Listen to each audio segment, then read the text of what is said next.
அடியாத்தா ஒரு உடுக்க கிடந்து உறக்க துடிக்குதே.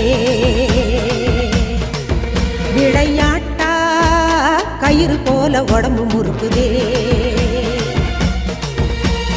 கொத்து சட அதில் நாகப்பட அடி ஓயாம சீருதம்மா. பெண்டுகளை குல பெண்டுகளை அது ஆட்டி படைக்குதம்மா.